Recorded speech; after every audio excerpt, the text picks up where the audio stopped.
Tuesday morning. Gas prices just jumped again. A woman in a golf cart rolled up to my pumps. She said the rules didn't apply to her. My clerk started shaking behind the counter. I just kept wiping down the counter. Calm. Something in her voice told me she'd done this before. Because in exactly 6 minutes, 3 squad cars would arrive. My name is Marcus Webb, and I run Webb's Fuel and Diner on Route 9, the same station my father built with his hands in 1987. I live 2 miles down the road with my wife Renee and our 12-year-old daughter, in a modest house that smells like coffee every morning before sunrise. Most folks in Cedarbrook know me as the guy who fixes their flat tires for free on Sundays. Not as anything more important than that. I like it that way. Something quiet and honest. And I never once thought a woman in a golf cart would try to tear it down. Sterling Oaks. The gated community across the highway had grown fast over the last 3 years, and its residents treated my little station like their personal convenience store. Most were polite. Some tipped my staff. But one name kept coming up in every complaint my employees whispered to me after closing. Deborah Ashford. She drove through my lot in a cart with President stenciled on the side, like a badge of office, and she'd been asking for community discounts for months. Discounts I never agreed to and never would. The first time she asked, she smiled sweetly and called it supporting local partnerships. I told her I'd love to sponsor the Sterling Oaks summer picnic. $100 in hot dogs. Nothing more. She left without a word. But her eyes told me this wasn't over. My cashier mentioned Deborah had tried the same thing at the dry cleaners, demanding free pressing for HOA officials. The owner caved just to avoid the daily lectures. I understood then that Deborah didn't ask for favors. She collected them like trophies, and she expected everyone to hand them over. Renee warned me to just give the woman a tank of gas and move on. But it wasn't about gas. My father built this place on the principle that everyone pays the same price. Rich or poor. Mayor or nobody.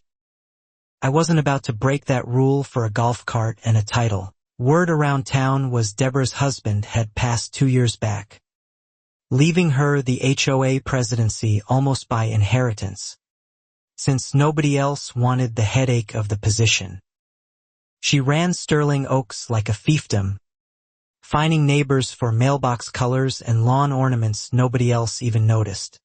What most people didn't know, including me at the time, was that Deborah's late husband, Harold Ashford, used to own the very lot my father's station now stood on. My dad bought it fair and square at auction in 1986, but somewhere in Deborah's mind, that land still belonged to her family. I only learned this fact later, from an old-timer named Gus who'd worked the pumps back when my father first opened. He mentioned it once, almost as a joke, that the Ashfords never did forgive losing that corner lot. I laughed it off. I shouldn't have. By spring, Deborah had started parking her golf cart across 2 spaces during rush hour, blocking customers, then walking inside to ask why her people hadn't been given a discount code yet. I told her there was no discount code. There never had been, and there never would be. She adjusted her sunglasses, smiled that same practiced smile, and said something I'd remember for a long time. You'll want to reconsider that, Mr. Webb, in this town than you think. I nodded politely and rang up the next customer's gas. My daughter Emma asked me once why the cart lady always looked so angry pulling into our lot. I told her some people mistake kindness for weakness, and it's our job to be kind anyway, just not to be pushed around. Emma nodded like she understood more than a kid should have to. By early June, Deborah had escalated from asking to demanding, showing up almost daily and parking her cart right at pump 3 like it was reserved for her. My staff started dreading her arrival, and I began keeping a mental log of every interaction, just in case. One afternoon she brought a laminated sign that read, "Sterling Oaks Resident Priority Fueling," and tried taping it to my pump.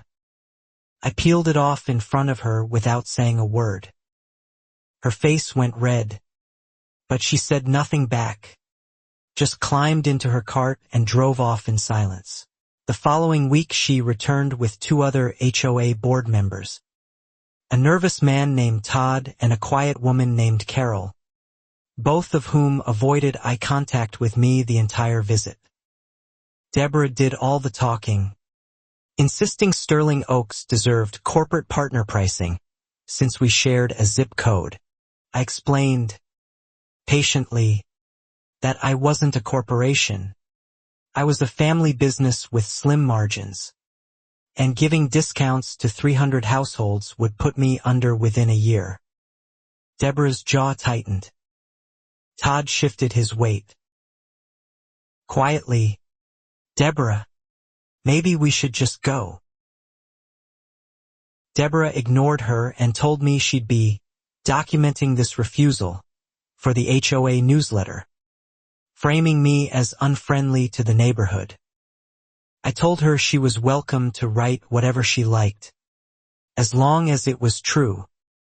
She left fuming, tires screeching on the gravel as she pulled out. That newsletter came out 3 days later. My station was described as hostile to community partnership with no names mentioned, though everyone in Sterling Oaks knew exactly who she meant. A few loyal customers called to ask if the rumor was true. I told them the honest version, and most laughed it off. Not everyone laughed it off, though. A young couple who just moved to Sterling Oaks stopped filling up with us, apologizing awkwardly, saying Deborah had strongly recommended the station 2 towns over instead. I thanked them for the honesty and told them there were no hard feelings. Business was business. My clerk Priya, a college student saving for tuition, told me Deborah had once threatened to get her fired for being rude, simply because Priya wouldn't waive a $5 car wash add-on. I pulled the security footage. Priya had been nothing but professional. Deborah had been the one shouting. I saved that footage. Even then, that I'd need it eventually. My father used to say that people who lie about small things will eventually lie about big ones. And you should always keep proof close, like an umbrella you hope you never need. The real trouble started on a Thursday, the kind of ordinary summer afternoon nobody expects to become memorable. Deborah pulled in around for cart wheels crunching over gravel, and this time she wasn't smiling. She marched straight to the counter and slapped a laminated HOA badge down like a warrant. "I need a full tank," she announced. "On the house." As a courtesy for Sterling Oaks leadership. Priya, trained well, told her the total came to $61.40. Deborah's expression didn't change, but her voice dropped into something colder, something practiced for effect. "I don't think you understand who you're speaking to," Deborah said, loud enough for the 3 other customers in line to hear. Priya, to her credit, held steady and repeated the total.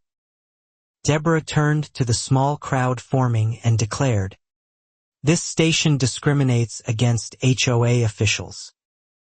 Everyone here can witness it." I stepped out from the back office the moment I heard the word discriminates.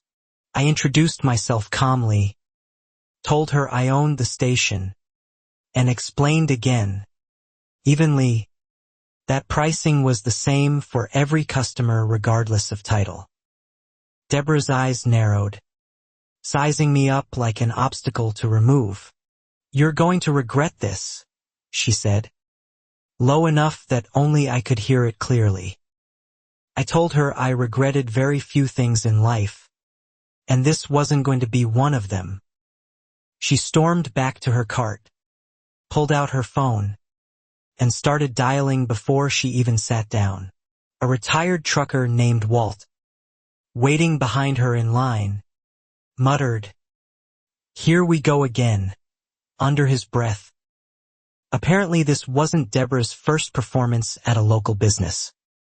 Walt told me she'd pulled something similar at the pharmacy last winter, demanding free flu shots for HOA senior members. I didn't know yet what Deborah was planning, but the confidence in her stride as she paced by her cart, phone pressed to her ear, told me she believed she held all the cards. She kept glancing at me between sentences, like she wanted to make sure I saw her making the call.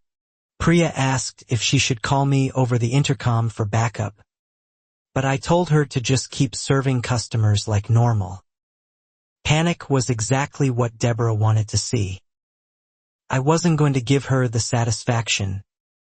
Not after 20 years of building this place brick by honest brick.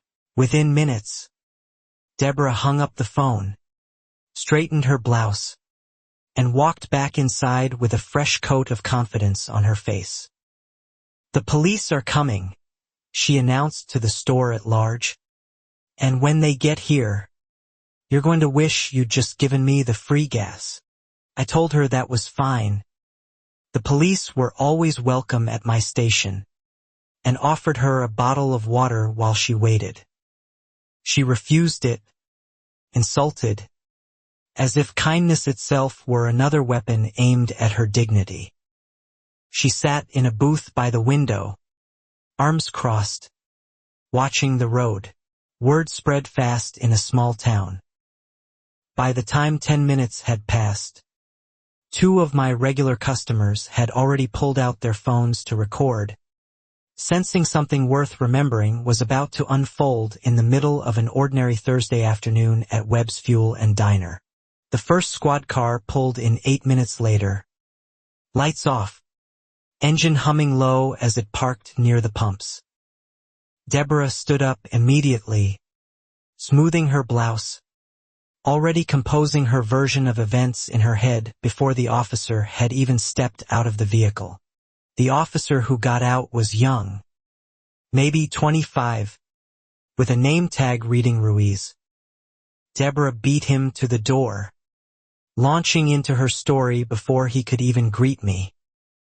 "This man refused service to an HOA official and threatened me," she said, pointing dramatically in my direction.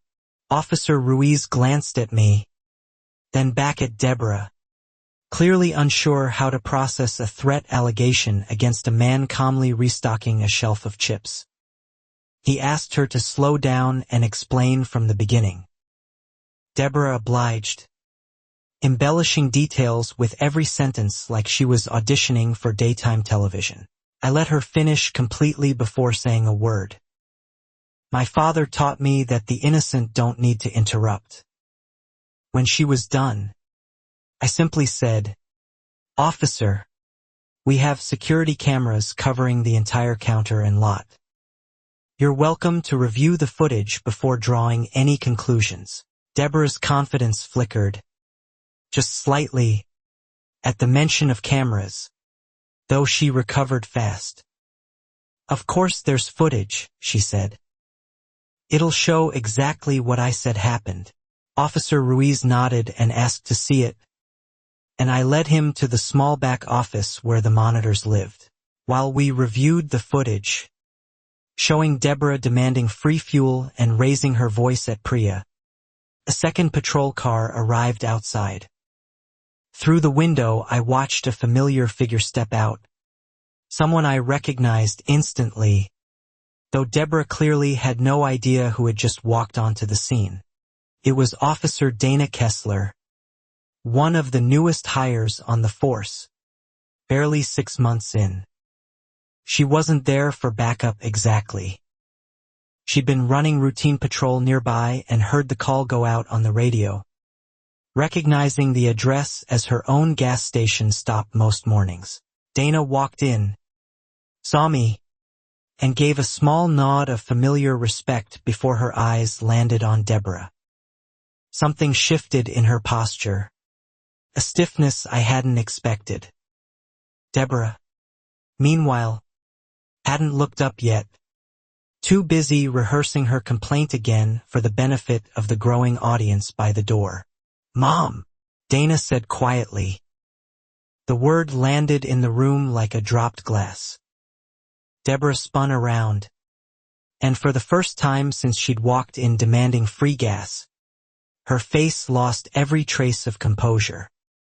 Her daughter, an officer of the law, was staring at her in stunned disbelief. Deborah recovered fast, forcing a laugh. "Dana, sweetheart, perfect timing. Tell your colleague here how this man has been treating community leaders." Dana didn't answer right away. She simply looked at Officer Ruiz, then at the counter, then back at her mother with an expression I couldn't quite read. Dana asked to see the footage herself, professional despite the obvious tension humming beneath her voice. Officer Ruiz replayed it for her. On screen, Deborah's voice rang out clearly, demanding free fuel, threatening the business, telling Priya she'd get her fired for following store policy exactly as trained. When the clip ended, the small back office fell silent except for the hum of the cooler out front. Dana rubbed her temples and turned to her mother. "You called the police because a gas station charged you full price?" Deborah insisted it was about respect. "Not money. Never about money. It's about principle," Deborah said. Chin lifted. "I represent 300 households. I deserve a little courtesy." Dana's jaw tightened in a way that mirrored her mother's exactly, though the resemblance seemed to embarrass her rather than comfort her. "This isn't courtesy, Mom. This is harassment of a business owner." Officer Ruiz, sensing the family tension, stepped back and let Dana handle it, though he made clear no laws had been broken by me or my staff. He informed Deborah that filing a false complaint could carry consequences, and that today's incident would be logged in the official report regardless. Deborah's eyes welled up, not with genuine remorse but with the practiced tears of someone used to crying her way out of consequences. "You're going to write this up? Against your own mother?" Dana didn't flinch.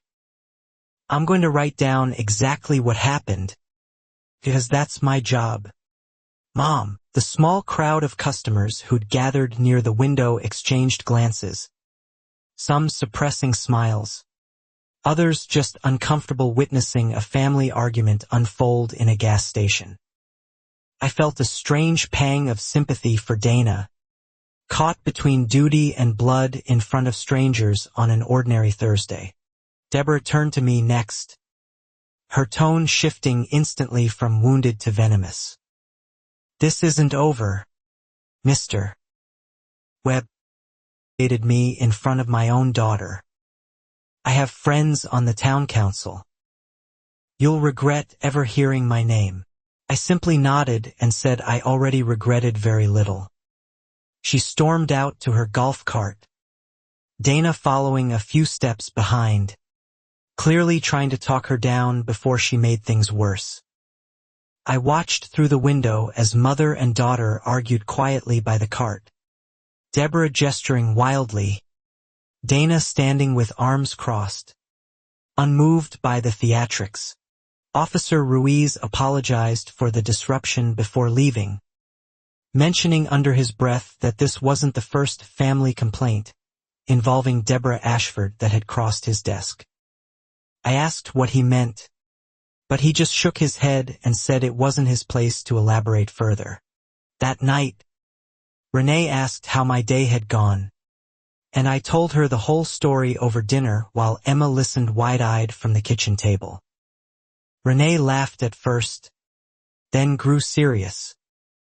A woman like that doesn't just walk away. Marcus, you need to be careful. Renee's warning proved accurate faster than either of us expected. 2 days later, a county inspector showed up unannounced, citing an anonymous complaint about unsafe fuel storage practices at Webb's Fuel and Diner. I'd passed every inspection for 2 decades straight, and I knew exactly who'd made that call. The inspector, a tired-looking man named Frank, apologized for the inconvenience, admitting the complaint description was oddly specific, mentioning things only someone familiar with my daily operations would know, like the exact hours my delivery trucks arrived. I thanked him for his professionalism and let him do his job. The inspection took 3 hours and found absolutely nothing wrong, just as I expected. Frank shook my hand on the way out, saying quietly, "Between us, this complaint reeked of a personal vendetta, not a real concern. Watch your back, Mr. Webb." I told him I intended to. The following week, a local blogger who ran the Cedarbrook Community Voice Facebook page posted an article accusing my station of predatory pricing against local families, citing an anonymous source inside Sterling Oaks. The comments filled with confusion, since most residents knew the accusation didn't match their own experiences. I didn't respond publicly. Instead, I asked Priya to pull together a folder of every documented incident involving Deborah. Timestamps, footage references, even Frank's inspection report. My father used to say that quiet, careful people win in the end, because loud people run out of energy long before the truth does. Meanwhile, Deborah escalated her campaign inside Sterling Oaks itself, sending a mass email to residents warning them to support local businesses that respect the community, followed by a not-so-subtle list of gas stations 2 towns over. Several longtime customers called me, confused, asking what on earth had happened. I explained calmly to each caller, without exaggeration, exactly what had occurred, and most of them were furious on my behalf rather than convinced to switch stations. One elderly resident, Mrs. Feldman, told me she'd known Deborah for years and had never trusted a smile that never reached the eyes. Mrs. out to be a goldmine of information. Over coffee at my diner counter, she mentioned that Deborah had been HOA treasurer before becoming president, and that dues had mysteriously risen twice in 3 years, despite no visible improvements to the neighborhood's shared amenities or landscaping budget. Nobody ever sees the financial reports, Mrs. Feldman said, stirring her coffee thoughtfully. Every time someone asks for an audit, Deborah says the accountant is still finalizing things.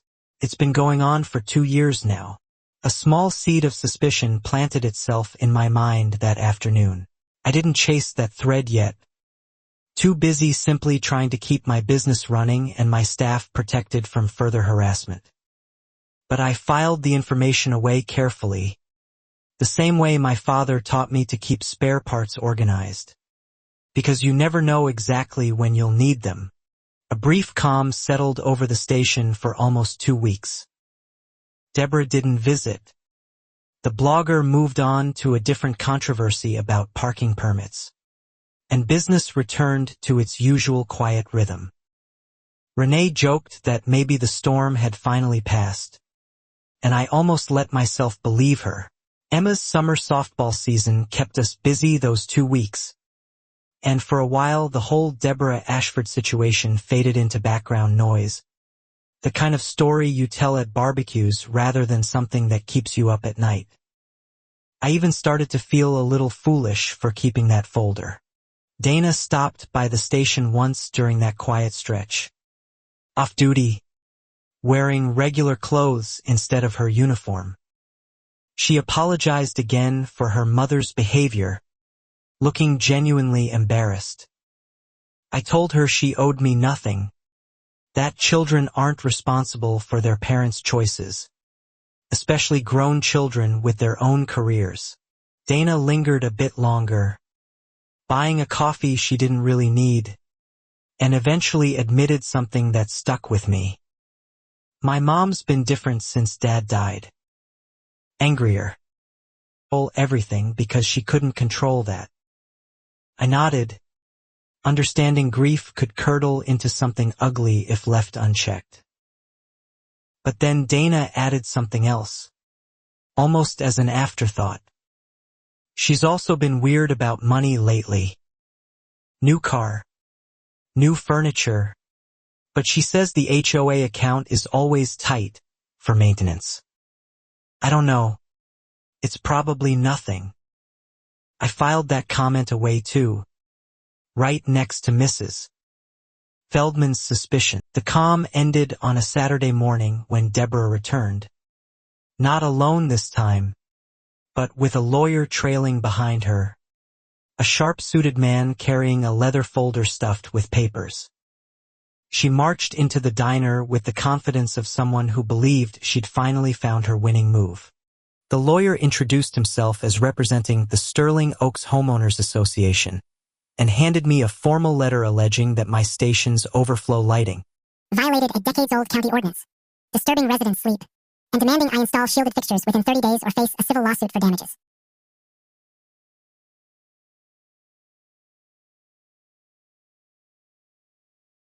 I read the letter carefully while Deborah stood behind the lawyer, arms crossed, wearing an expression of quiet triumph. I told them I'd have my own lawyer review it, thanked them for their time, and asked them to leave since they were blocking the entrance for paying customers. That evening, I called my cousin Alan, a real estate attorney 2 counties over, and read him the letter word for word. He laughed, and told me the ordinance they'd cited had been repealed in 2011 when the county updated its commercial lighting code. Deborah's lawyer hadn't even checked. Alan offered to draft a response for free, calling it the most obviously desperate cease and desist he'd seen in years. He also mentioned, almost casually, that filing a lawsuit based on a repealed ordinance could open Deborah and her HOA up to sanctions for frivolous litigation if I chose to push back. I decided not to push back yet. Not out of mercy, but out of strategy. My father taught me that showing your whole hand too early only gives your opponent time to fold gracefully and walk away clean. I wanted Deborah to keep escalating, to keep leaving a trail, until there was nothing left to deny. Sure enough, 3 days after the letter, Deborah started a petition among Sterling Oaks residents demanding the county investigate my station for repeated violations, gathering signatures door to door with the same laminated urgency she'd once used to demand free gasoline. Several residents told me they'd signed just to end the conversation. One resident, a quiet man named Ben, refused to sign and told Deborah plainly that he'd witnessed the entire golf cart incident himself and thought she was in the wrong. Deborah reportedly told him his HOA fine for an unapproved birdbath would be reconsidered if he cooperated. Ben told me this himself. Disgusted, Ben's account matched a pattern I was starting to see clearly. Deborah didn't argue with facts. She traded favors and threats, using the HOA's small powers like leverage over people's daily lives. It explained why so few residents ever pushed back against her, even when they privately disagreed with everything she did. I asked Ben if he'd be willing to write down what happened, just in case it mattered later. He agreed without hesitation, saying he was tired of watching his neighbors get bullied by a woman playing mayor of a neighborhood nobody elected her queen of. His words, not mine, though I agreed completely.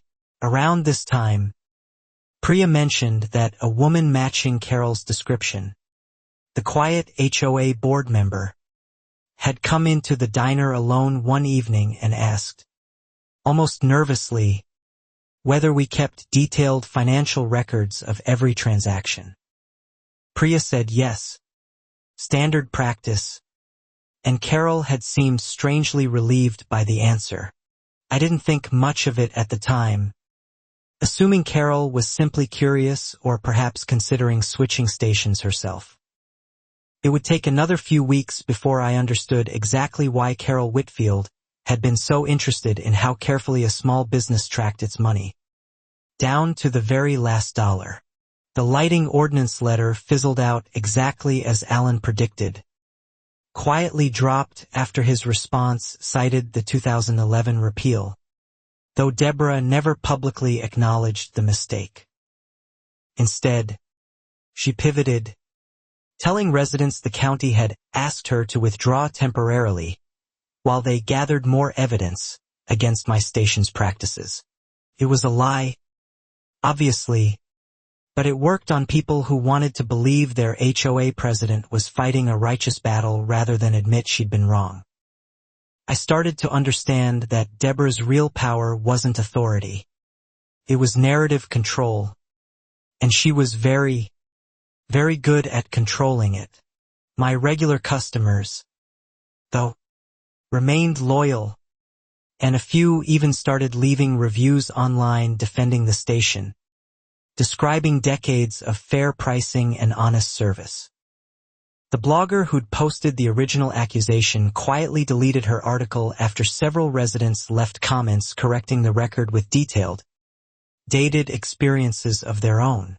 Deborah noticed the shifting tide and grew more desperate, showing up unannounced at town council meetings to demand consumer protection reviews of local businesses she claimed were price-gouging vulnerable seniors.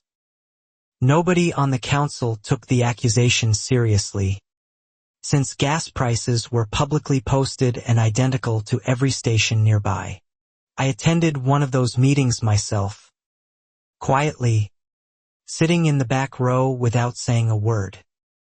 Deborah spotted me halfway through her speech and visibly faltered, losing her rhythm for a moment before recovering. Afterward, she approached me in the parking lot, dropping all pretense of civility for the first time. "You think you've won something," she hissed, close enough that I could smell her expensive perfume. "You have no idea what I'm capable of when someone embarrasses me." I told her calmly that I wasn't trying to win anything. I was just trying to run my station the way my father taught me. "Your father," she spat, "should have sold that land when he had the chance. Harold wanted that corner for the clubhouse expansion. You people just got lucky at auction." There it was, finally, spoken out loud. The old grudge Gus had mentioned months earlier. The real root of all of this. I asked her plainly if this had all been about a piece of land her late husband lost 38 years ago.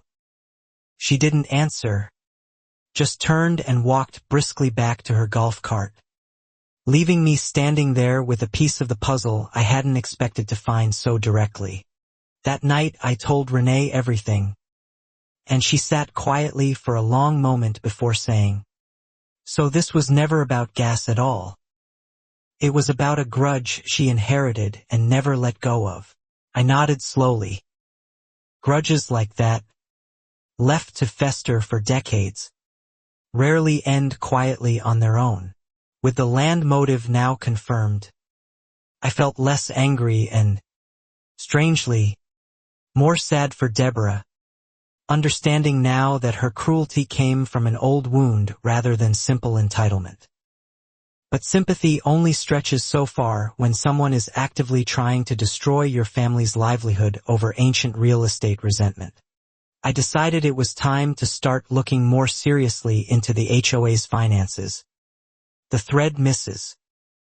Feldman and Dana had both accidentally handed me weeks earlier. I mentioned my curiosity to Alan, who suggested checking public county records for the HOA's annual filings, which were technically accessible to anyone who asked. What I found in those filings was strange enough to warrant a closer look. The HOA's reported maintenance expenses had nearly tripled over 3 years, yet residents like Mrs. Feldman insisted no visible improvements had been made to the pool, the landscaping, or the community clubhouse during that same period. I wasn't a forensic accountant, and I had no intention of playing detective in a neighborhood I didn't even live in. But I did know a retired auditor, Mr. Okafor, who fixed up his old truck at my station every few months and always had time for a good puzzle over coffee. Mr. Over the public filings I'd printed and raised an eyebrow almost immediately. "These vendor names don't check out," he said, tapping the page. "This landscaping company, Bright Grounds LLC, isn't registered anywhere in this county. Might be nothing, might be something. Worth a closer look, though." That single comment lit a small fire in me, not out of malice, but out of a genuine desire to protect the neighbors who'd been quietly bullied for years by someone hiding behind a laminated badge and a title nobody had truly elected her to hold with such unchecked authority. I didn't act on it immediately. I had a business to run, a daughter's softball tournament to attend, and frankly, I told myself this wasn't my fight. Sterling Oaks residents had their own HOA processes for accountability. It wasn't my place to dig through someone else's neighborhood's dirty laundry uninvited. But then Deborah made it my fight again, in a way that finally crossed a line I couldn't ignore, one that had nothing to do with land grudges or petty gas station complaints, and everything to do with something far more dangerous than laminated signs and angry phone calls. It happened on a rainy Wednesday evening, just after closing. I was locking up the station when I noticed my delivery truck's fuel line had been tampered with, a slow leak dripping steadily onto the gravel beneath it. My mechanic, called in immediately, confirmed it wasn't accidental wear and tear. "Someone cut this deliberately," he said, kneeling beside the truck with a flashlight. "Small nick, right where it'd be easy to miss during a normal inspection but would eventually cause a real problem on the highway." My stomach turned cold. This wasn't a petty complaint anymore. This was dangerous, deliberate sabotage. I called the police immediately, and this time, I asked specifically for Officer Ruiz, remembering his professionalism from the earlier incident. He arrived within 20 minutes, examined the damage, and took photographs. His expression grim as he confirmed my mechanic's assessment that this had been done intentionally, likely with a small blade. We had no direct proof it was Deborah. Our security cameras didn't cover that section of the lot where the truck had been parked overnight for a scheduled early departure. But the timing, right after our confrontation at the town council meeting, felt impossible to write off as pure coincidence. Renee wanted me to install more cameras immediately, and I agreed without hesitation, spending far more than planned to cover every inch of the property. Emma, sensing the tension at home, asked if the cart lady was going to hurt us. I told her no, that we were being careful. That's all. The truth was, I didn't fully know if we were safe, and that uncertainty gnawed at me more than any petty gas station argument ever could. My father built this station as a place of safety and community. The idea that someone would sabotage it out of a decades-old grudge felt almost surreal. Officer Ruiz filed an official report classifying the incident as vandalism with intent, though without direct evidence. No arrest could be made yet.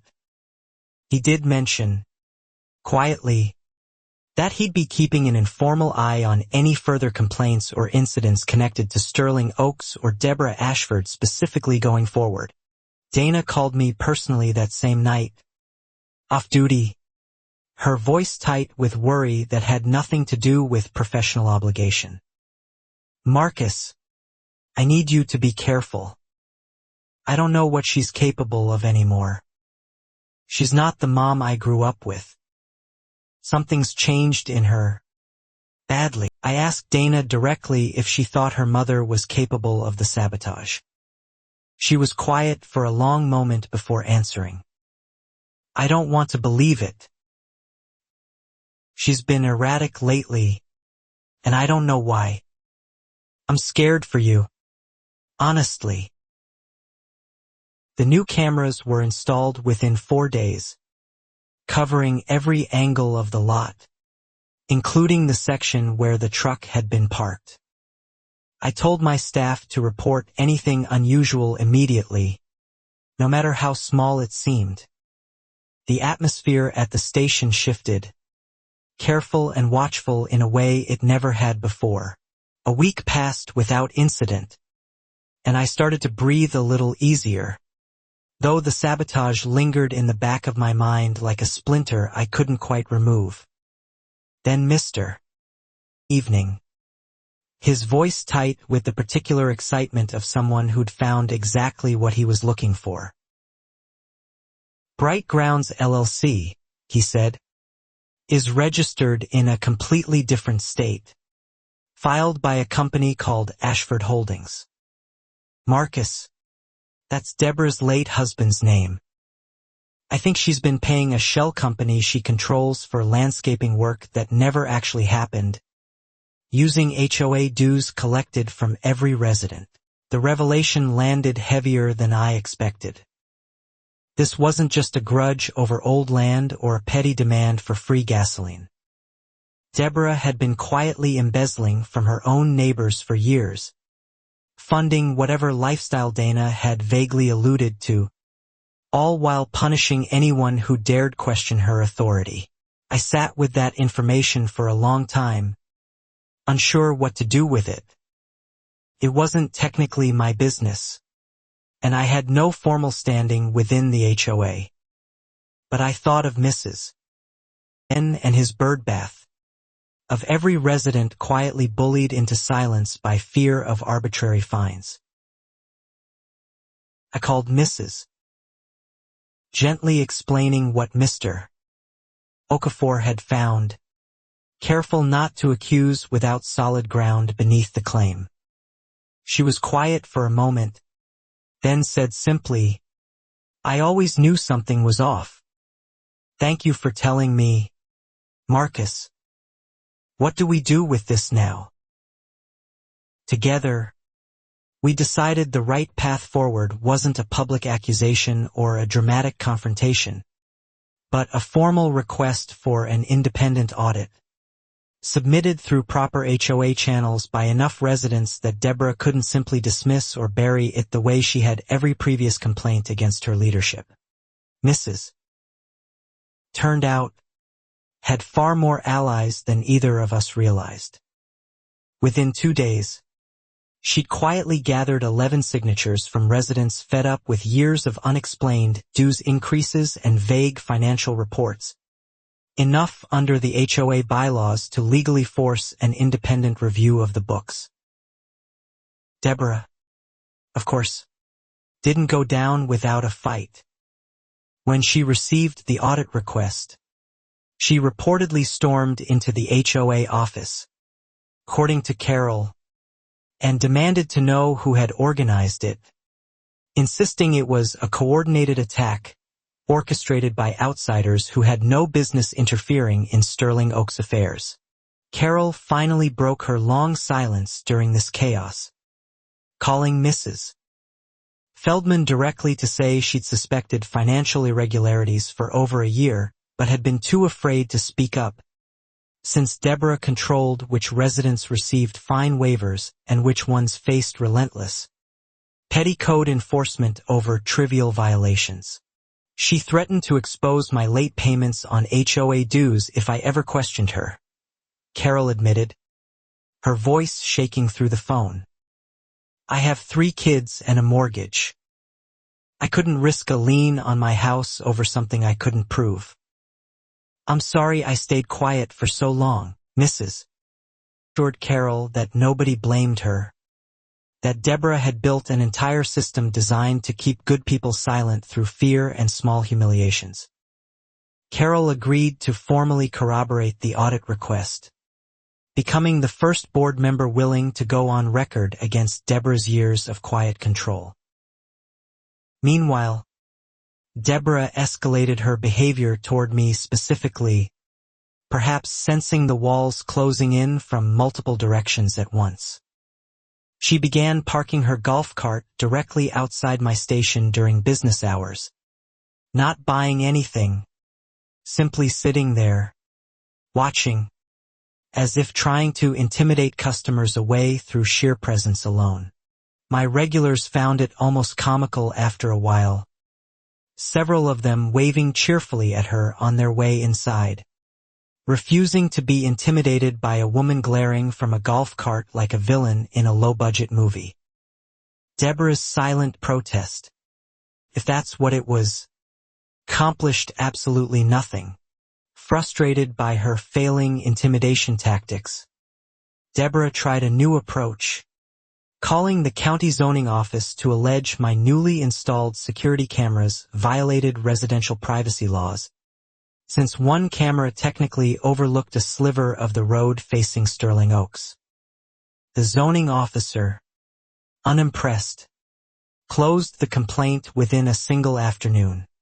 Each failed attempt seemed to push Deborah further into a kind of frantic, cornered energy, the behavior of someone who sensed control slipping through her fingers and didn't know how to stop it from happening.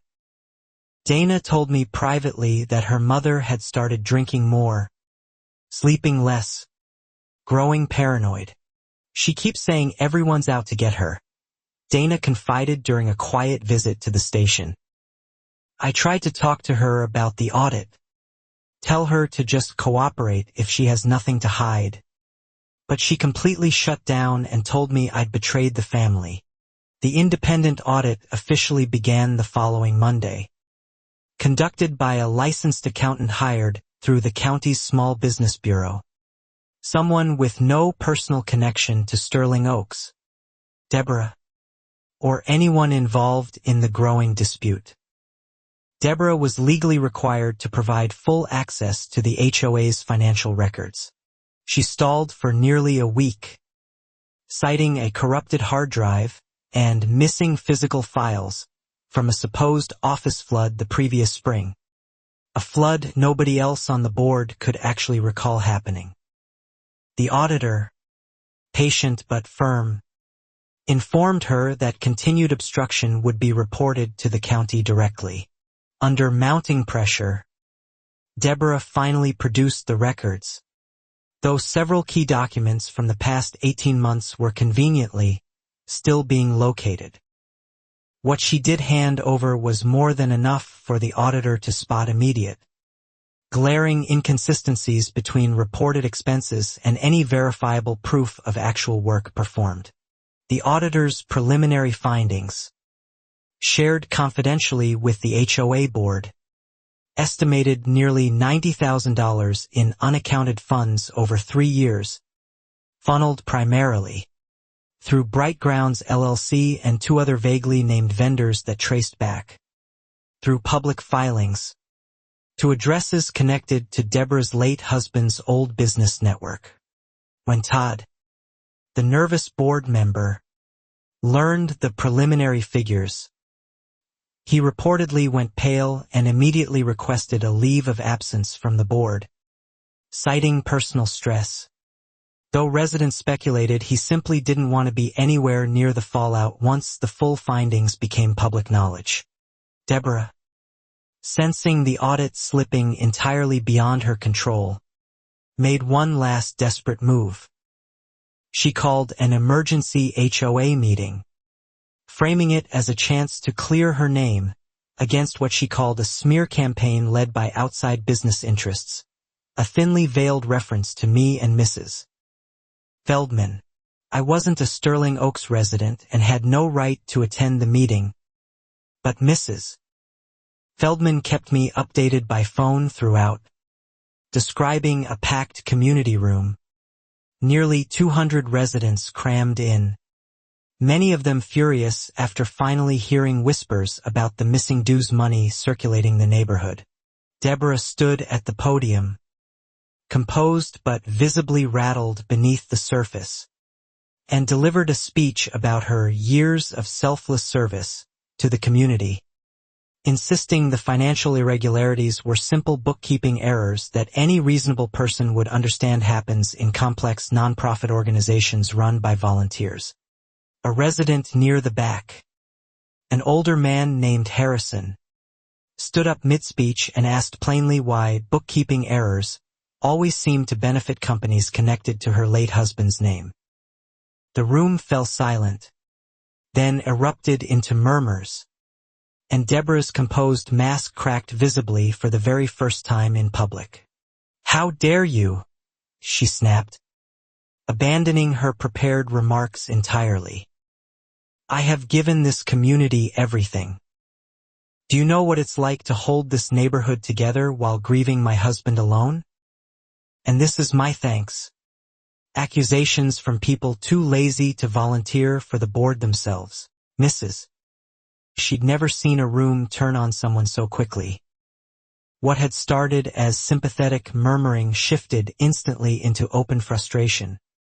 Residents shouting questions about specific dues increases, specific fines, specific favors handed out to allies and denied to critics over the years.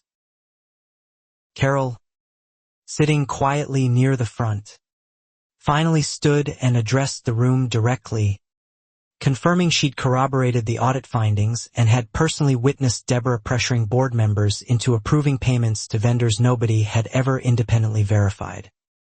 The room went dead silent, absorbing the weight of a fellow board member's testimony. Deborah's eyes locked onto Carol with a fury that Mrs.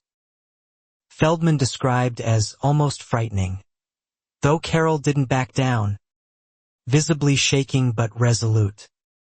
"I should have said something years ago," Carol admitted to the room. "I was scared.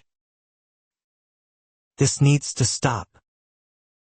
The meeting ended in chaos, with the HOA's remaining board members voting on the spot to suspend Deborah's presidency pending the full audit results, a motion that passed nearly unanimously except for Deborah's own vote against it. She stormed out before the final tally was even announced to the room. Mrs. The moment she got home, breathless with the retelling. "Marcus, you should have seen her face. Years of this, and it finally caught up to her in one night.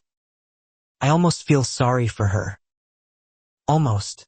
I understood exactly what she meant by that qualifier. Suspended from her position but not yet formally removed. Deborah's behavior grew more erratic in the days that followed. According to Dana, who visited the station more frequently now, seemingly needing somewhere neutral to process the unraveling of her mother's carefully constructed public image within the community. "She's talking about lawyers, about suing the board for defamation," Dana told me over coffee one morning. "She won't admit anything, not even to me." I asked her directly about the landscaping company and she just changed the subject completely, like I hadn't even asked the question at all. I told Dana I was sorry she was caught in the middle of something so painful, watching a parent's carefully built reputation collapse in real time. Dana shook her head slowly. I keep thinking about Dad. He would have hated this. Not even close to it. That comment stuck with me. What her father had been like. Dana smiled sadly. Generous. He actually loved this community. Genuinely. Not for the title or the power. I think losing him broke something in her. And instead of grieving, she just started collecting control instead. It was the most human explanation I'd heard yet for Deborah's behavior. And it didn't excuse anything she'd done. The theft. The harassment. The sabotage we still couldn't prove but strongly suspected. But it painted a fuller picture of a woman who'd lost herself somewhere between grief and unchecked authority. Deborah, however, wasn't finished escalating. Grief or no grief. 3 days after the emergency meeting, my station's insurance company called, informing me of a formal liability claim filed against Webb's Fuel and Diner, alleging a slip-and-fall injury on my property that supposedly occurred the previous month, conveniently unwitnessed by any camera. The claimant's name stopped me cold. Todd Whitaker, the nervous former board member who'd quietly resigned days earlier. My new security system, installed after the sabotage incident, covered every inch of the lot by then, and it showed absolutely no record of Todd ever visiting my station on the claim date at all. I forwarded the footage, or rather its complete absence, to my insurance investigator, who flagged the claim as likely fraudulent within a single business day. When confronted by the investigator over the phone, Todd reportedly broke down almost immediately, admitting Deborah had promised to forgive his outstanding HOA violations in exchange for the false claim. The fraudulent claim, once exposed, marked a serious turning point, moving Deborah's behavior firmly from petty harassment into outright criminal territory. Insurance fraud carrying real legal consequences far beyond anything an HOA board could quietly manage internally through suspension votes or strongly worded newsletters anymore. My insurance investigator recommended I file a formal police report regarding the fraudulent claim, separate from the earlier vandalism report still sitting open and unresolved. I agreed immediately, tired of absorbing quiet damage while hoping the situation would simply exhaust itself and fade away on its own accord. This time, when I walked into the station to file the report, I wasn't met by Officer Ruiz or Officer Kessler. I was met by a face I hadn't seen in weeks, someone who greeted me not as a stranger filing a complaint, but as a familiar colleague walking into headquarters. Because here is the piece of this story I haven't mentioned yet. The piece Deborah never bothered to learn before demanding free gasoline and threatening to call the police on me. I wasn't just the owner of a small-town gas station. I was also Cedarbrook's chief of police, serving both roles quietly for 6 years.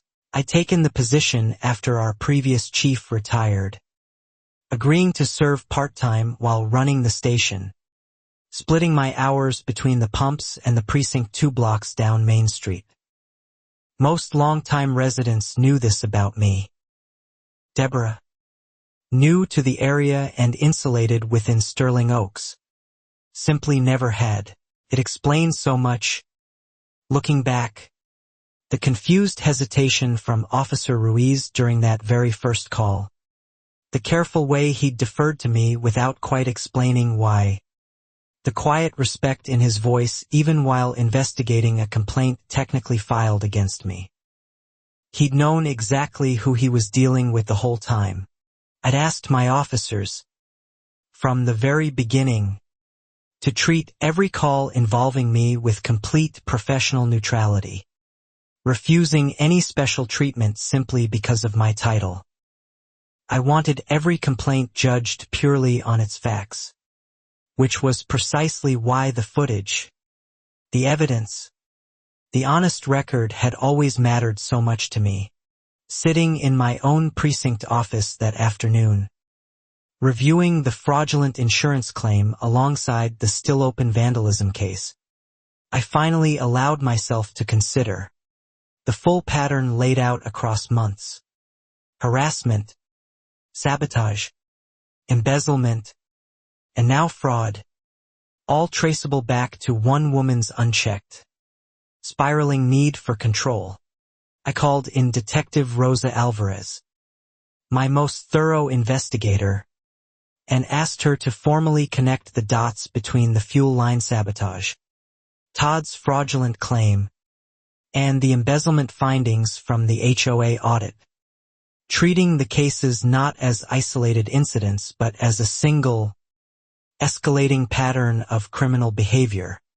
Rosa worked methodically over the following week, pulling security footage from neighboring businesses near Sterling Oaks, cross-referencing golf cart movement patterns, even locating a hardware store receipt showing Deborah had purchased a small utility blade, the same model consistent with the cut found on my delivery truck's fuel line. The receipt alone wasn't definitive proof. Plenty of people owned similar blades for entirely innocent reasons. But combined with the timing, purchased just 2 days before the sabotage, and no other logical explanation for the purchase in Deborah's documented spending history, it painted an increasingly damning picture Rosa felt confident pursuing. Rosa also uncovered something neither of us expected during her deeper background check.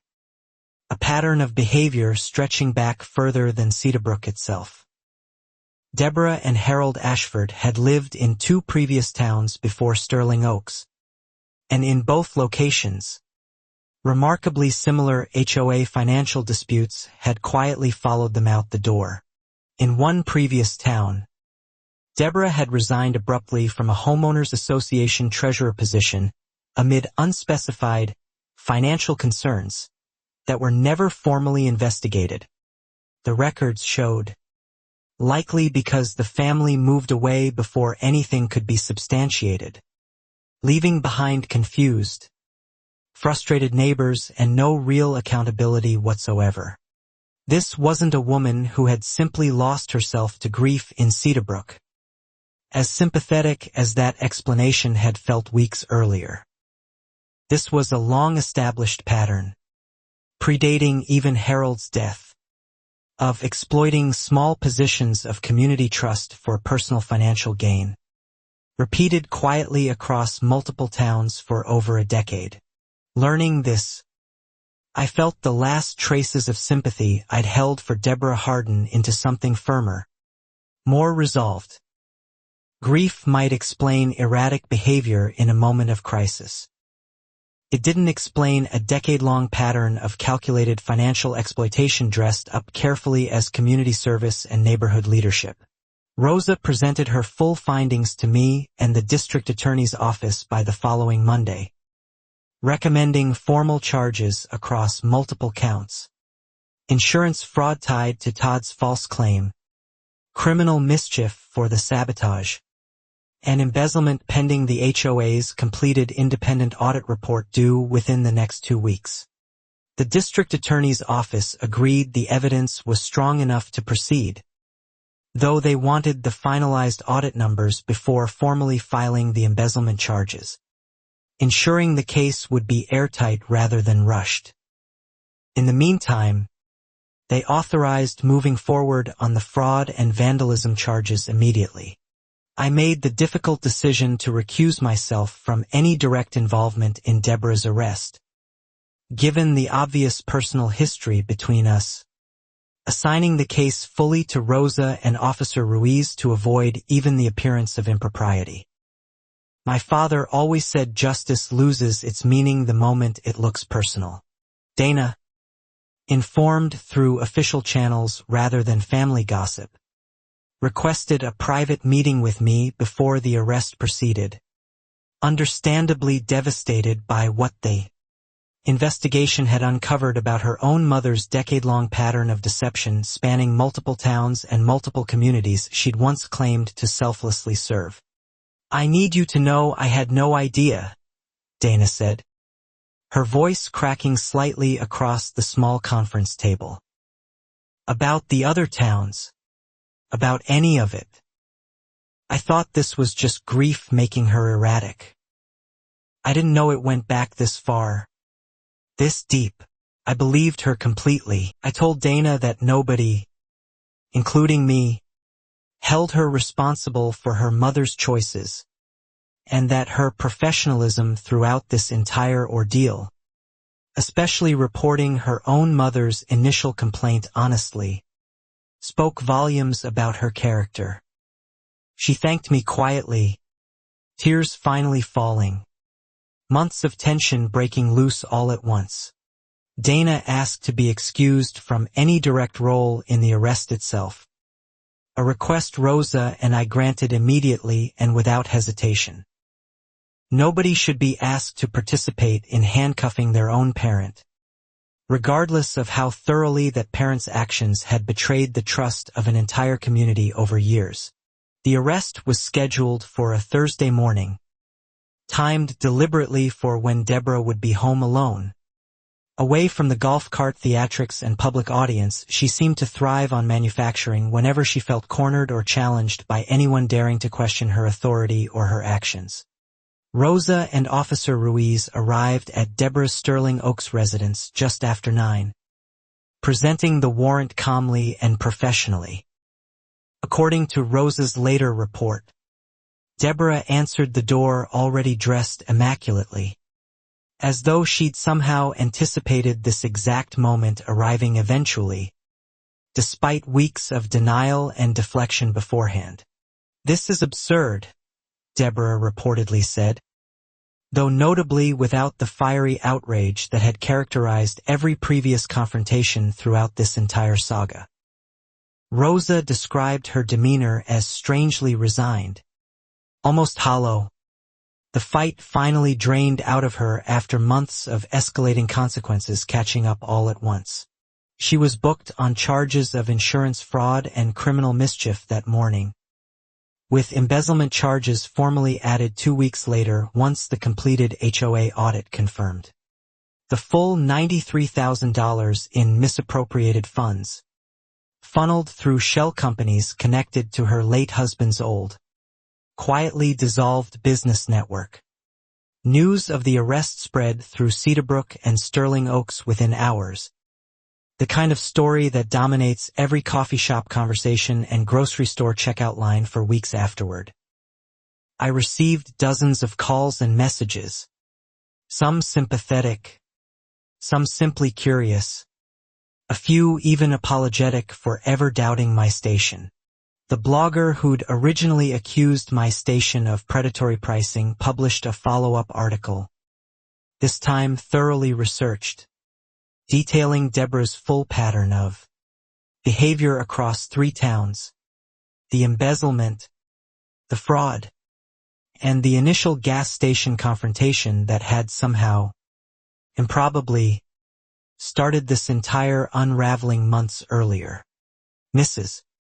The moment the news broke, her voice full of quiet vindication rather than triumph.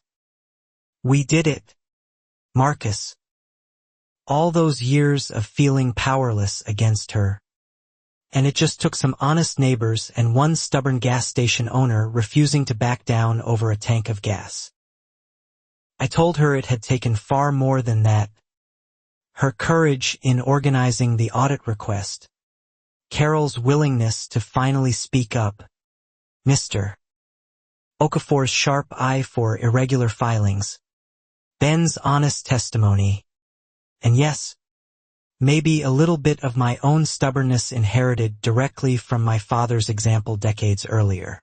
Carol, once the quietest voice on the entire board, found herself unexpectedly nominated and elected as the new interim HOA president just weeks later, a position she accepted reluctantly but with a clear, public promise of full financial transparency and quarterly independent audits going forward without exception for anyone.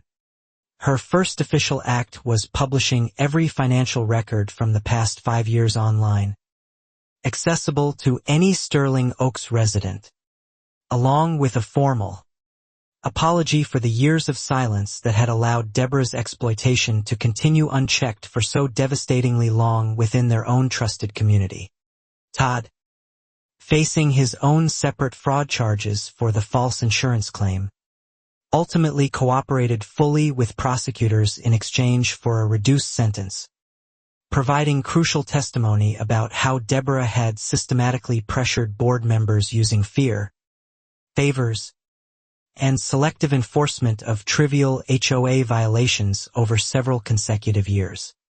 His testimony proved especially valuable regarding the embezzlement charges, confirming under oath that Deborah had explicitly instructed him to approve invoices from Bright Grounds LLC without requesting any supporting documentation, despite obvious red flags that any reasonably diligent board member should have questioned from the very beginning. Deborah's defense attorney attempted several strategies during the following months. First, arguing the audit was biased due to my supposed personal vendetta, a claim that collapsed instantly once the prosecution demonstrated I held no formal position within Sterling Oaks and had never once attended a single HOA meeting. The attorney next tried arguing diminished capacity due to grief and stress following Harold's death. But this defense crumbled entirely once Rose's investigation into the 2 previous towns became part of the official court record, establishing a pattern of behavior that predated Harold's passing by several years.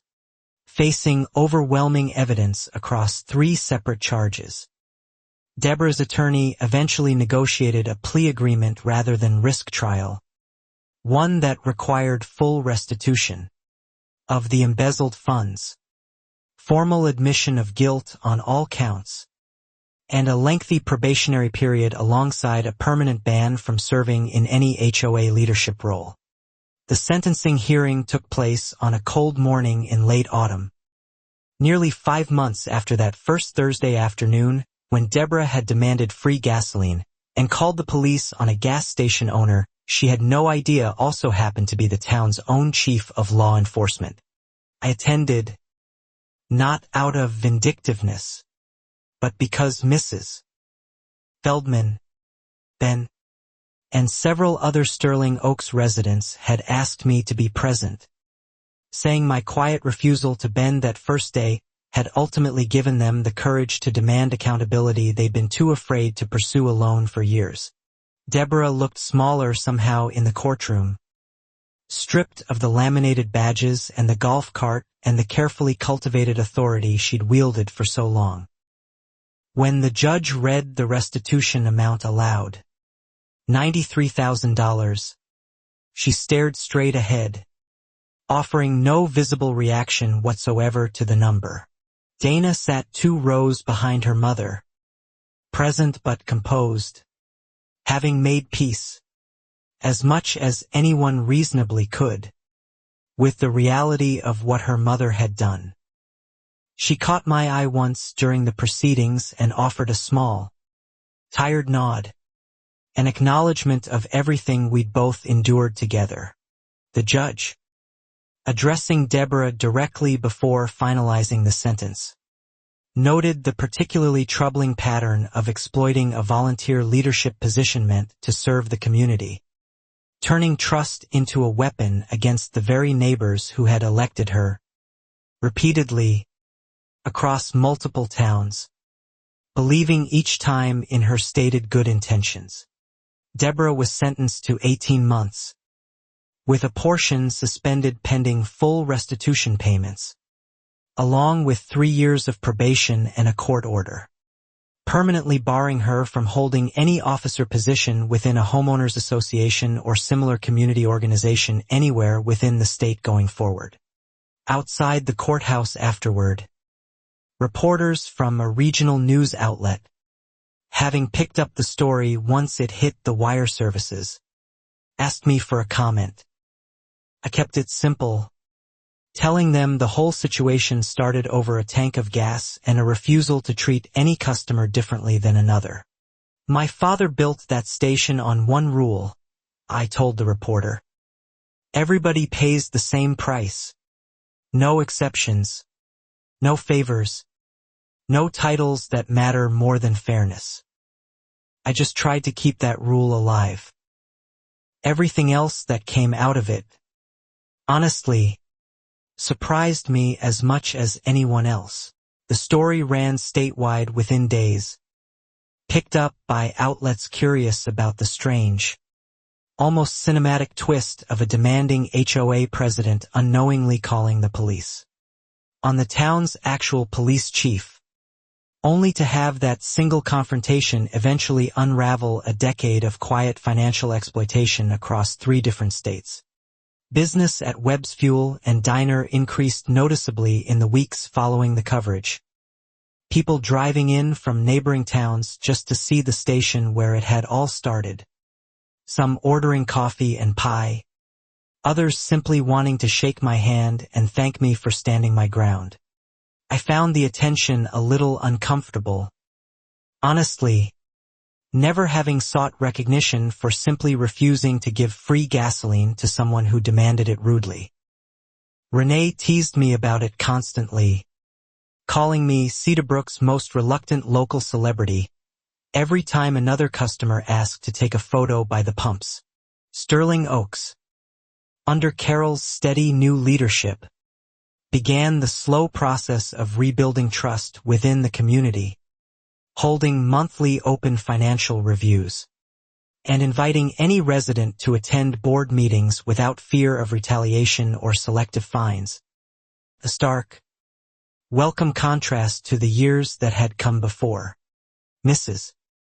eventually asked to join the board herself, an offer she accepted with visible pride, telling me over coffee that she finally felt like her voice mattered in the neighborhood she'd called home for over 15 years, something Deborah's leadership had quietly denied her for far too long. Ben's birdbath, incidentally, was formally approved under the new board's more reasonable review process. The fine Deborah had once threatened him with permanently dismissed. He sent me a photograph of it proudly, joking that it was the most legally significant birdbath in Cedarbrook history at this point. Todd completed his own probation quietly, having cooperated fully throughout the process, and eventually moved out of Sterling Oaks entirely, telling a mutual acquaintance he simply couldn't bear living somewhere that reminded him daily of how easily fear had led him toward such a serious, career-ending mistake. Carol, meanwhile, proved to be exactly the leader Sterling Oaks had needed all along. Transparent, careful, and genuinely invested in the neighborhood rather than personal power. Under her guidance, HOA dues actually decreased slightly the following year, once the fraudulent vendor contracts were fully terminated and replaced with honest ones. Dana requested a transfer to a different division within the department shortly after her mother's sentencing. Not out of any professional failing, but simply needing distance to process everything that had happened without constant reminders following her through every shift and every familiar face around the precinct. I approved the transfer without hesitation, telling her privately that she'd handled an impossibly difficult situation with more integrity than most people could have managed under far less pressure. She thanked me, her voice steady for the first time in months, and told me she planned to visit her mother regularly regardless. "She's still my mom," Dana said simply. "What she did was wrong, and I'm not excusing any of it. But I'm not going to abandon her either. I just needed to stop being the officer investigating her before I could figure out how to just be her daughter again." I respected that completely, having learned enough over the past several months to understand that people, even ones who cause tremendous harm, remain complicated, layered, and human, deserving of neither blind excuse nor complete erasure from the lives of those who loved them before everything fell apart so publicly. Deborah began serving her sentence at a minimum security facility roughly 40 minutes from Cedarbrook. And according to Dana, adjusted slowly, reluctantly, to a life stripped entirely of the small authorities and titles she'd spent over a decade collecting and wielding across 3 different unsuspecting communities before finally facing consequences. I never visited her myself, feeling no particular need for closure beyond what the courtroom had already provided, though I did receive, unexpectedly, a short letter from her nearly 4 months into her sentence. The handwriting careful and deliberate, clearly drafted and redrafted before finally being sent. The letter didn't contain the dramatic apology some might have expected, nor did it deny anything outright. Instead, it simply acknowledged, briefly and almost clinically, that she'd lost sight of who she wanted to be somewhere between grief and the intoxicating comfort of small, unchecked power over other people's lives. She mentioned Harold once, saying he would have been ashamed of what she'd allowed herself to become, and that some nights that thought was harder to sit with than the sentence itself. I didn't respond to the letter, not out of cruelty, but simply because I had nothing left to say to her. Renee asked if reading it had changed how I felt about everything that happened. I told her honestly, it hadn't changed the facts. The harm done to Ben, to Carol, to Todd, to every resident who'd paid inflated dues for years while too afraid to question where the money actually went. But it did offer a strange kind of closure, understanding that even Deborah, in her own quiet, belated way, recognized the distance between the woman she'd become and whoever she might have been if grief hadn't curdled into something so much uglier and more destructive over all those years. Life at Webb's Fuel and Diner slowly returned to its familiar rhythm, the cameras staying up as a permanent precaution rather than active necessity. Priya eventually graduating and moving on to a nursing program 2 states away. Proud, as she put it, that her first real job had taught her to hold her ground. Emma, now 13, occasionally brought up the cart lady when explaining fairness to her younger cousins, using the story as her own small parable about honesty and standing firm even when it feels easier to simply give in to someone louder or more demanding than you feel equipped to handle. I found myself, almost a year later, still occasionally recognized by strangers passing through Cedarbrook, though the attention had mostly faded into the comfortable background hum of small-town life, exactly where I preferred it, running my station quietly, serving my community honestly, one full tank at a time.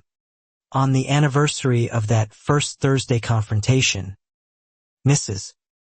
Feldman stopped by the station, as she often did now, and mentioned that Sterling Oaks had just completed its first fully transparent annual budget review under Carol's leadership, with dues actually lower than they'd been in over 5 years combined. Funny how that works, she said, smiling over her coffee, when nobody's stealing from the maintenance fund anymore. I laughed, genuinely, thinking back to how absurd the entire situation had once seemed. A demanding woman in a golf cart unknowingly setting off a chain of consequences she never could have predicted. I reflected often, during quiet moments restocking shelves or closing up at night, on how close this entire story had come to simply fading away unnoticed. If I'd just given Deborah the free tank of gas she'd demanded that first Thursday, avoiding confrontation the way so many others around her always had. But my father's rule had held firm. Everyone pays the same price, no exceptions, and that single, Small refusal had ultimately unraveled a pattern of exploitation, stretching back over a decade, protecting neighbors I'd never even met until a woman's misplaced sense of entitlement collided with one gas station's unwavering fairness. Detective Rosa Alvarez received a formal commendation from the county for her thorough work connecting the sabotage, fraud, and embezzlement cases into a single, prosecutable pattern. Evidence that later became a training example for new officers on how patient, methodical investigation uncovers far more than aggressive confrontation ever could. Officer Ruiz, promoted the following spring to detective himself, told me once over coffee that the entire case had taught him an important lesson early in his career, that the truth, calmly and patiently documented, almost always outlasts even the loudest, most confident lies told with practiced conviction and volume. I found myself agreeing completely, having learned that same lesson decades earlier from my father, though watching it play out so dramatically, from a demanding golf cart entrance to a courtroom sentencing months later, gave the old wisdom a weight and clarity I hadn't quite appreciated until living through it myself. The gas station itself became something of a quiet local landmark after everything settled, not because of any plaque or formal recognition, but simply because regulars now told the story to newcomers filling up for the first time. A small piece of Cedarbrook folklore passed along one fill-up at a time. I never sought that recognition and honestly found it a little embarrassing whenever new customers mentioned recognizing the station from the news coverage months earlier. But I understood, eventually, that stories like this matter to people. Small reminders that fairness and patience can still outlast entitlement and manipulation, given enough time. Sterling Oaks held its annual summer picnic again that year, the first one under Carol's leadership, and this time, when the invitation arrived asking for $100 in hot dogs as a community sponsorship, I said yes immediately, remembering it was the exact same request Deborah had once dismissed entirely. I attended the picnic myself, walking among neighbors who'd once been too afraid to question their own HOA president, now laughing openly, discussing landscaping, plans and pool schedules without an ounce of the quiet fear that had hung over every previous gathering during Deborah's long, unchecked years of leadership over them. Ben's birdbath sat proudly in his front yard as I drove past on my way home that evening, and I couldn't help smiling at the small, absurd symbol it had become, a reminder that even the smallest acts of unfairness, left unchecked, eventually reveal something far larger hiding quietly underneath them. Renee and I sat on our porch that same night, Emma asleep inside, the whole strange saga finally feeling like something settled rather than something still unfolding around us in unpredictable directions. You ever think about what would have happened if you'd just given her the gas? Renee asked quietly. I thought about it for a long moment before answering honestly. Maybe nothing would have changed. Maybe she'd have kept stealing from her neighbors for another decade, moving town to town, never getting caught.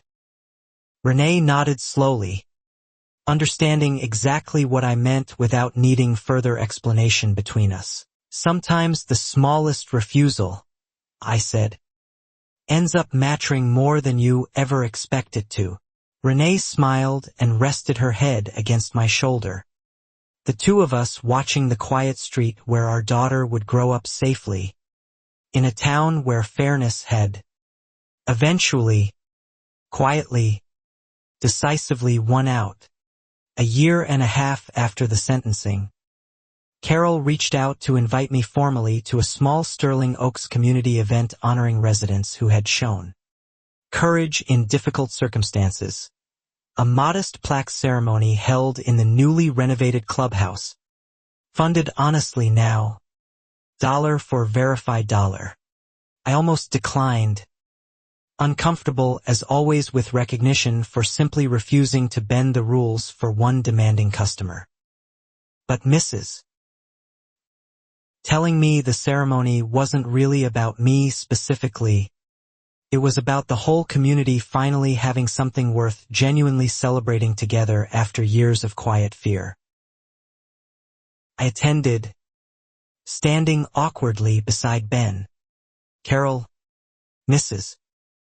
Feldman, and even Todd, who'd been quietly invited back by Carol as a gesture of forgiveness following his cooperation and completed probation. Each of us holding a small plaque neither ornate nor expensive, simply meaningful, thanking us for refusing to stay silent. Dana attended too, standing quietly near the back, and afterward approached me with something in her hands. A folded piece of paper she'd clearly been carrying for a while, uncertain whether to actually hand it over. It was a photograph of her father, Harold, smiling beside the very gas station lot. I found this going through Mom's old boxes, Dana explained. Dad used to say the Webb family ran the most honest business in 3 counties. He respected your father a lot. Actually, I don't think Mom ever really understood that. Or maybe she just chose to forget it over time. I studied the photograph for a long moment. An old black and white image of a younger Harold Ashford shaking hands with my father outside the very station I now ran myself.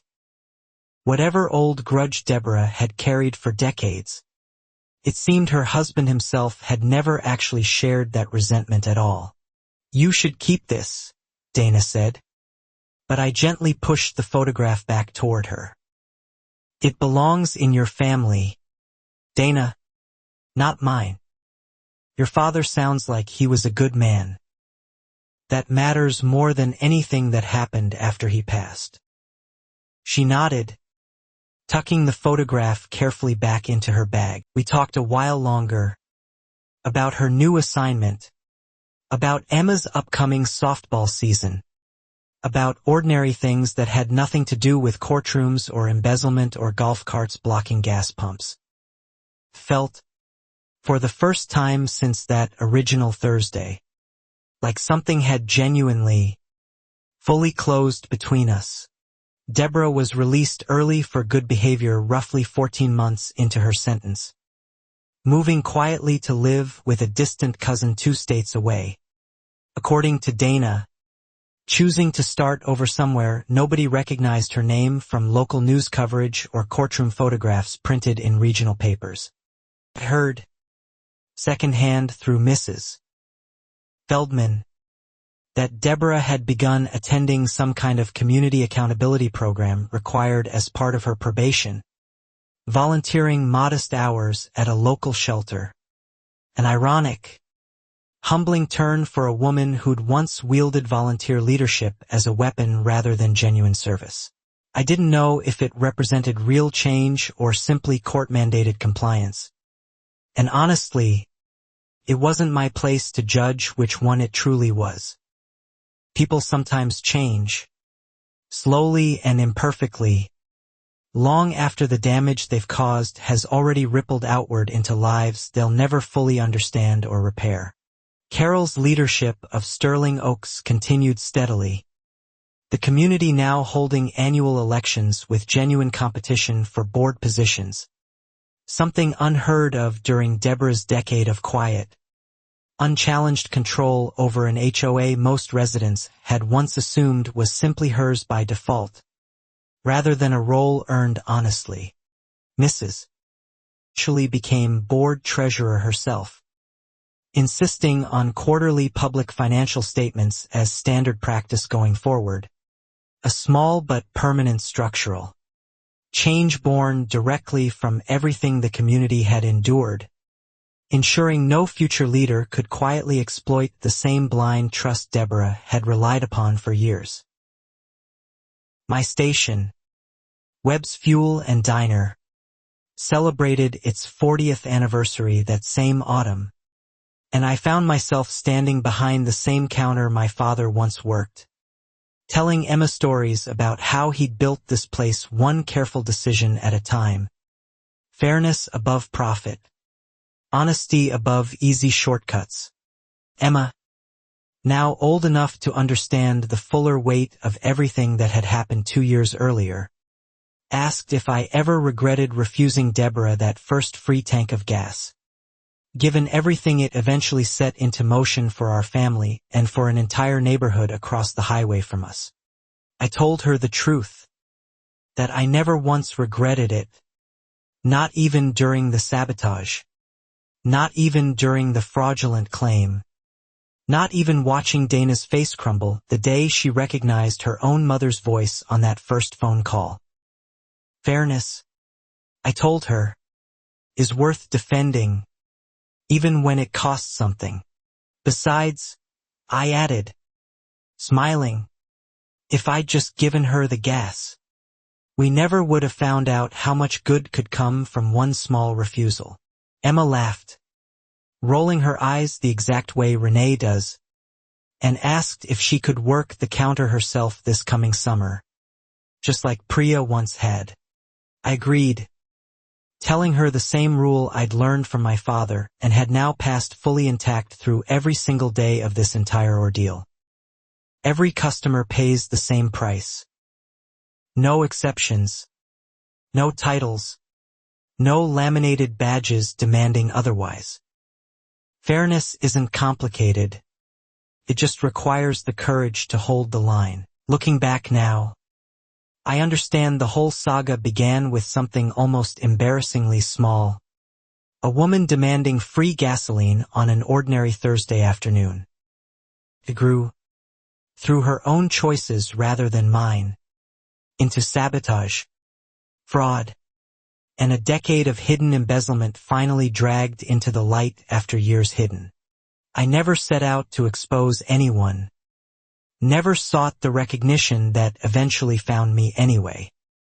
I simply refused to bend a fair rule for someone who believed her title entitled her to more than her honest neighbors received. And that refusal, small as it seemed, ended up mattering far more. Sterling Oaks today looks much like it did before Deborah's arrest. Tidy lawns, a quiet clubhouse, families walking dogs along shaded sidewalks in the evening. But underneath that surface, something fundamental changed. A community that learned, painfully, the real cost of staying silent in the face of quiet, creeping abuse. Carol still stops by the station most Fridays, usually just for coffee, sometimes to update me on board matters out of habit more than necessity. We've become genuine friends through all of this, an unlikely bond forged from months of shared frustration eventually resolving into something far more hopeful and sustainable. Dana, now settled comfortably into her new division, visits her mother twice a year, maintaining a careful, complicated relationship neither of us ever discusses in much detail beyond the occasional update. She still stops by the station too, usually for gas, always paying full price, exactly like everyone else does. Renee jokes sometimes that our little gas station accidentally became the most consequential business in 3 counties. And I always correct her gently. It wasn't the station. It was simply refusing to let unfairness win. Even when unfairness arrived confidently, in a golf cart, wearing a laminated badge of false authority. My father passed away 4 years before any of this happened, never knowing the full test his simple rule would eventually face. But I think about him often now, especially closing up at night, imagining him nodding quietly at how the station he built still stands for exactly what he intended. Everybody pays the same price. No exceptions. Not for threats. Not for a golf cart marked President, pulling confidently into the lot on an ordinary Thursday afternoon that, in the end, changed far more than anyone standing there that day could have possibly predicted or imagined.